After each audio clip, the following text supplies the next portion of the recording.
What truly separates the human from the divine? It is not the body. It is not time. The barrier is forgetfulness. We have forgotten who we are, forgotten that divinity courses through our veins, not as metaphor, but as literal essence. Our soul is not a byproduct of evolution. It is a spark as ancient as the first star, as eternal as space itself. This forgetting is the great tragedy of humanity. And yet, from time to time, across cultures and epochs, there have been whispers, gentle reminders from spiritual traditions that call us back to memory. Among them, few are as profound, complete, and dangerously illuminating as Hermeticism. In the clamor of modern life, fast, noisy, superficial, and flooded with distractions, we often seek escape. Most people look for instant relief, something to numb the ache they don't quite understand. They reach for convenience and comfort, silencing symptoms rather than listening to what the pain is asking. But the Hermeticist is not like most. The Hermeticist does not seek relief, he seeks truth. He doesn't want ready-made answers or spiritual fast food. He is not interested in trends or teachings wrapped in market-friendly language. He seeks the key that opens the final door, not outward into the world, but inward into the infinite cathedral of the self. This journey is not for the faint-hearted. It does not unfold in books or come packaged in the words of gurus. The key cannot be bought, inherited, or stolen. It rests quietly in the very core of your being, wrapped in 7 symbolic veils, waiting to be uncovered not with effort, but with presence. This path is not linear. It's a spiral, winding ever deeper into the mystery of existence. It demands not more effort, but more silence. This writing is not a manual. It's a map, a subtle compass for the modern Hermeticist, one who walks among crowds, works jobs, pays bills, scrolls through screens, and still remembers, somewhere in the deep, that the sacred is not separate from the ordinary. The cities are loud, the screens are glowing, and the masses are asleep. But even here, the path remains. And if you've come this far, perhaps some part of you is ready to remember. There is something deeply unsettling about silence to a mind raised on noise. We are conditioned from birth to fear the quiet. Turn off the music, mute the notifications, and suddenly a strange discomfort arises. It's not the absence of sound that unnerves us. It's the presence of ourselves. Most people, when stripped of external stimulation, immediately replace it with internal noise, thoughts, memories, projections, anxieties. But the Hermeticist knows, silence is not emptiness. It is presence in its most potent form. Silence is where everything real begins. In the Hermetic traditions, silence is not just valued, it is revered. It is not just a virtue but a tool, a sacred technology. The ancients knew this well. In the inner chambers of Egyptian temples, when a neophyte stepped into initiation, the first trial was not a test of knowledge or speech. It was a trial of absence. They were deprived of all stimuli, sight, sound, even movement, confined to darkness and perfect stillness. To the modern mind, this sounds like torture. But for the initiate, it was the opening of the channel. In that void, the first whispers of the invisible could be heard. As the Book of the Dead proclaims, the silence of the heart is the dwelling place of the gods. And Hermes Trismegistus, the legendary sage who gave voice to these teachings, understood that before the word could be spoken, it must first be heard. And true hearing, true perception, is only possible in silence. Modern science, although hesitant to validate the invisible, is beginning to touch the edge of this truth. Research conducted at the University of Helsinki showed that just 2 minutes of pure silence activates brain regions tied to emotional regulation and sensory integration more effectively than hours of structured music. Silence, it seems, does not relax the brain, it reorganizes it. It restores an order that chaos disrupts. But again, the Hermeticist is not looking for cognitive benefits. He seeks silence not just in the environment, but in the mind. And even deeper, he seeks silence in the self. The goal is not just quiet surroundings. It's a stillness so deep that even the voice of identity falls away. When there is no longer an I trying to interpret, understand, or control, what remains is the flow of the all, pure awareness, unshaped by ego. The Corpus Hermeticum speaks clearly. Renounce the word if you wish to hear the divine word. This isn't poetry. It's precise instruction.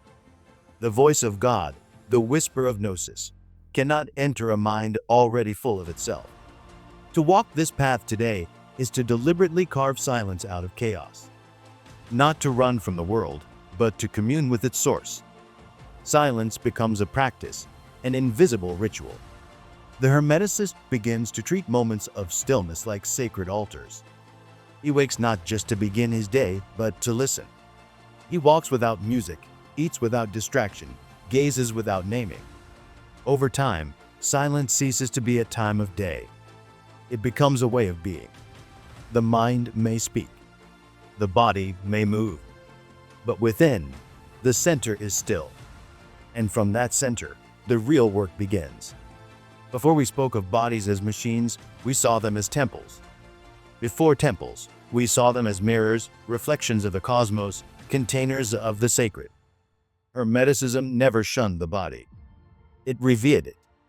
Unlike traditions that seek to transcend or deny the flesh, Hermeticism affirms, the body is the visible half of the invisible mystery. As above, so below. As within, so without. The Emerald Tablet reveals that the body is not a prison, but a portal.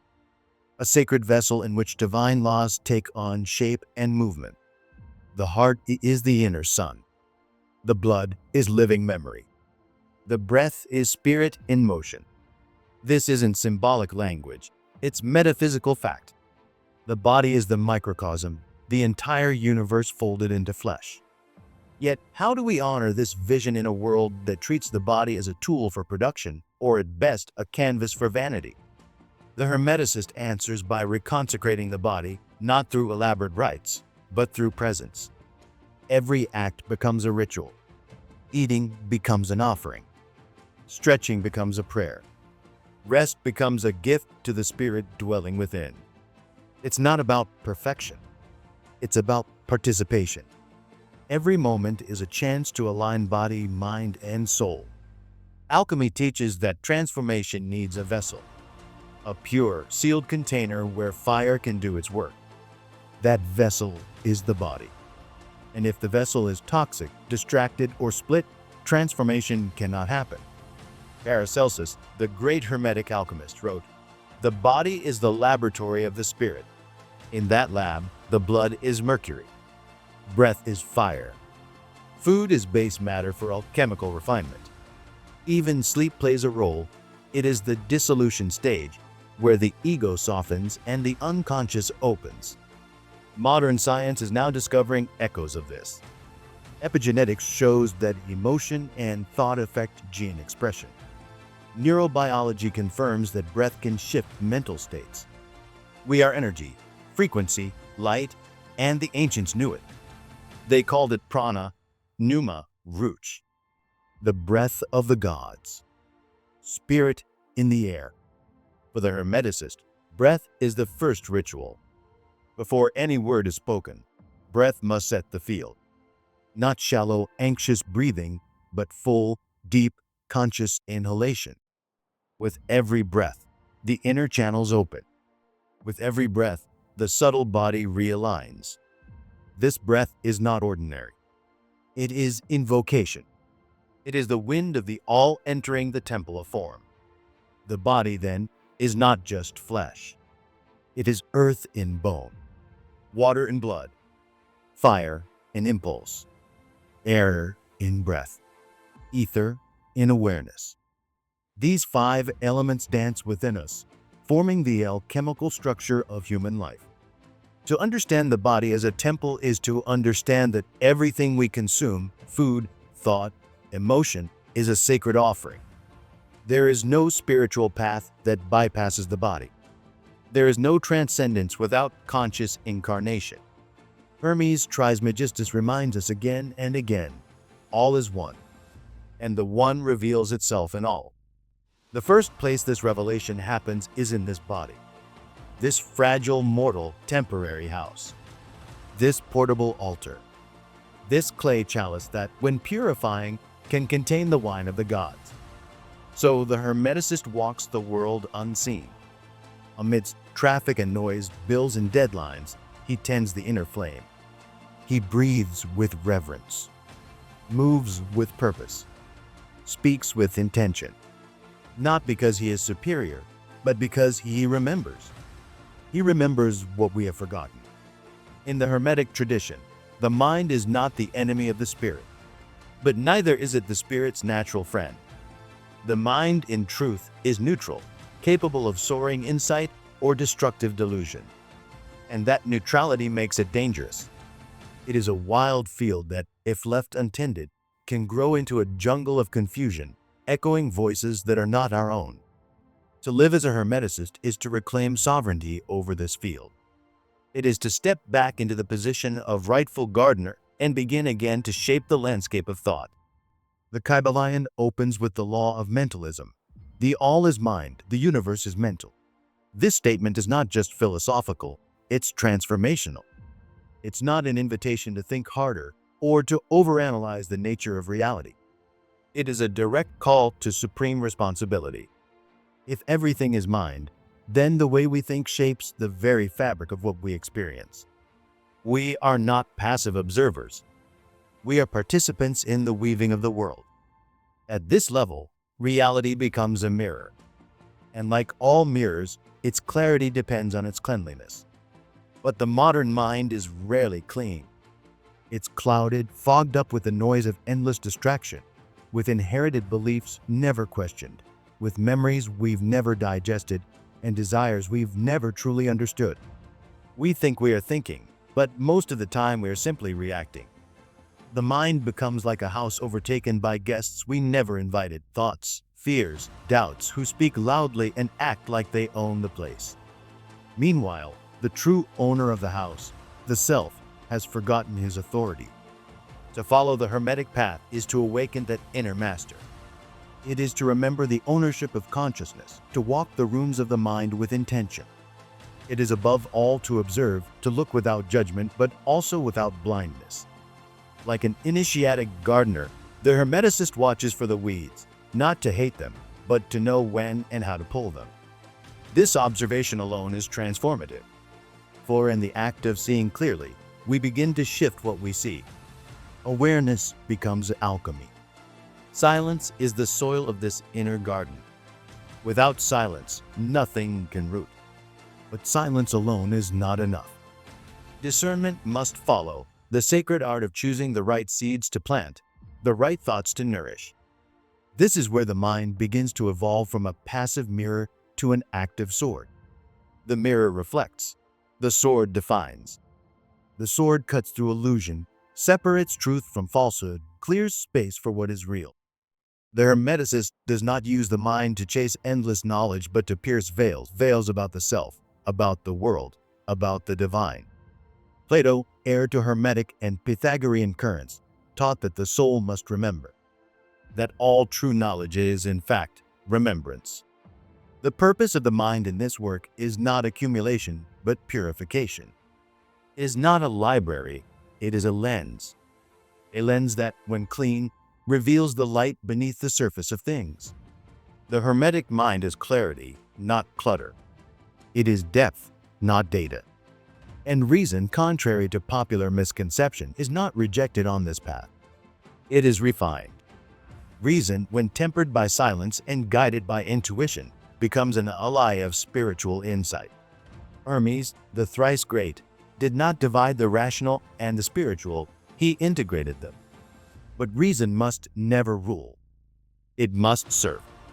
The great psychologist Carl Jung, deeply influenced by Hermeticism and Gnosticism, understood this. He wrote, "Enlightenment does not come from imagining figures of light, but by making the darkness conscious." This is Hermeticism in modern language. The Hermeticist does not flee the shadow, they turn toward it. For they know that the gold of awareness is buried in the mud of the unconscious. And so the Hermetic mind becomes a laboratory. Each thought is a chemical reagent. Each idea is tested. Does it expand or contract? Does it bring clarity or confusion? Is it rooted in love or in fear? The Hermeticist does not identify with their thoughts. They observe them, question them, contemplate them. And through that contemplation, thoughts become something else, symbols, tools, components for the great work. Practices like journaling, Socratic questioning, dream analysis, and active imagination are not just psychological tools. They are Hermetic instruments. When used with clear intention, they refine the mind into a tool of precision. The mind becomes a crystal, capable of focusing divine light or scattering it into noise, depending on the angle. But there comes a point when the Hermeticist must go beyond the mind. When it is silent, purifying, aligned with the heart, the mind opens like a portal. This is not fantasy or delusion. It is expanded perception, a higher way of knowing, a way the ancients called gnosis, direct, intuitive, living knowledge. Gnosis is not theory. It is experience. And when the mind reaches this level, it no longer serves the ego. It serves the all. At that moment, the battlefield of thoughts becomes a sacred field of creation. The mind reflects the divine with clarity. It cuts through falsehood like a sword. The Hermeticist, walking this path, does not deny the mind. They transfigure it. But what fuels this transformation? What moves it from insight to embodiment? Will. Will is the flame that animates the work. It is the bridge between knowledge and action, between intuition and embodiment. It is the motor of destiny. But will is not desire. Desire is unstable. It flickers with trends, bends with fear. Will is different. It is fire. Steady, focused, purifying. It is the divine spark within, demanding expression. And what is the purpose of this will? To accomplish the work. The true work. Not a career. Not a personal project. The work that placed you here, now, in this body, in this life. The work that is not chosen but discovered. Not assigned, but awakened. When the human will aligns with the mind of the all, something extraordinary happens. The microcosm and macrocosm unite. The individual begins to move with the rhythm of the cosmos. And this is not metaphor, it is Hermetic principle. The will of the awakened human is a ray of divine light touching matter. But that will is not born ready. It must be forged like all sacred tools. It begins clouded, mixed with ego, tainted by fear, diluted by ambition. The purification of will is one of the hardest, most essential parts of the path. Fire is the purifier, the fire of experience, the fire of hardship, the fire of solitude. In the Corpus Hermeticum, we read, "You shall not attain the Most High while your will is divided." The Hermeticist understands this. They understand that to choose is to renounce. That to follow the true path means to walk away from the noise of 1,000 other roads. In today's world, where attention is fragmented and identity is sold in pieces, keeping your will aligned is an act of supreme magic. True will doesn't scream. It calls, and its voice is only heard in silence. Often it begins as unease, as a tug from deep inside, a sense that something is off, that something more is possible. And once that call is felt, it will not be silenced. It may not promise comfort or certainty, but it offers truth. Aleister Crowley, often misunderstood but deeply Hermetic, famously wrote, "Do what thou wilt shall be the whole of the law." This was not an invitation to indulgence. It was a call to discover your true will, the will that arises from your soul's core and bows to no fear, no trend, no outer demand. To find that will is to find yourself before the world gave you a name, before the story began. It is to remember the spark that made you, and to let it burn. And how does this look in ordinary life?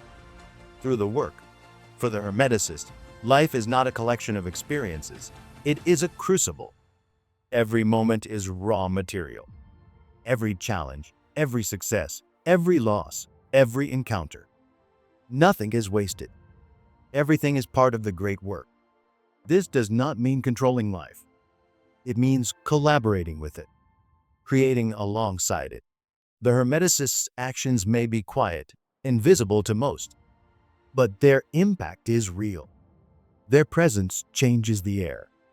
Their choices reorganize the field around them. Their life becomes a ritual in motion, not for applause, not for validation, but out of reverence. Even the simplest gesture becomes meaningful. The way one listens, the way one speaks, the way one walks through a room. There are no small acts when every act is aligned. When will, thought, feeling, and action flow as one, reality bends in response. This is not fiction, it is physics, it is field.